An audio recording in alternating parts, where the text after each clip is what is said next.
Hi students, current affairs பிளாஸ்ட்ல இன்னைக்கு நம்ம முக்கியமான கரண்ட் அஃபேர்ஸா சில விஷயம் பார்க்க போறோம். ஃபர்ஸ்ட், முக்கியம் ஒரு இடத்துல போர் நடந்துட்டு இருக்கிற பெரிய போர், அந்த போர்ல பெருமளவு பேசப்படக்கூடிய ஸ்ட்ரைட் ஆஃப் ஹார்மோஸ், அந்த வழியா தான் நிறைய கப்பல் வரும். ஸ்ட்ரைட்னா ஃபர்ஸ்ட் என்ன அப்படின்னா ஜலசந்தி. ஒரு பெரிய ரெண்டு நீர் பரப்புகளை இணைக்கக்கூடிய ஒரு சிறு நீர் பரப்புக்கு பெயர் தான் ஸ்ட்ரைட் அப்படின்னு சொல்லுவாங்க. தமிழ்ல ஜலசந்தி, ஹார்மோஸ் ஜலசந்தின்னு சொல்லுவாங்க. எந்த இதுக்கு இடையில இருக்குன்னா ஈரான் நாட்டுக்கும் அரேபியன் பெனிசுலா, குறிப்பிட்டு சொல்ல போனா UAE, இந்த ரெண்டு நாட்டுக்கு இடையில தான் இருக்கு. அதனாலதான் ஈரான் இதை வந்து தன் பக்கம் ஈர்த்து வச்சிருக்கு. ஓகேங்களா?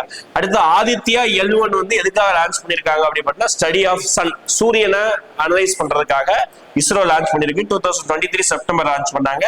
அதே மாதிரி சந்திராயன் 3 எப்ப லான்ச் பண்ணாங்கிறதையும் கொஞ்சம் தேடி பார்த்து கமெண்ட் பண்ணுங்க.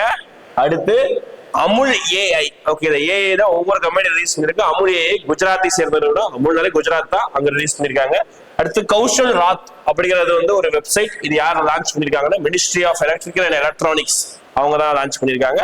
அடுத்து இன்டர்நேஷனல் மலேரியா கான்ஃபரன்ஸ், ஓகேங்களா, மலேரியா மாநாடு வந்து பாத்தீங்கன்னா நியூ டெல்லியில நடந்திருக்கு இந்த வருஷத்துக்கு கரண்ட் அஃபேர்ஸ். ஓகேங்களா, தேங்க்யூ.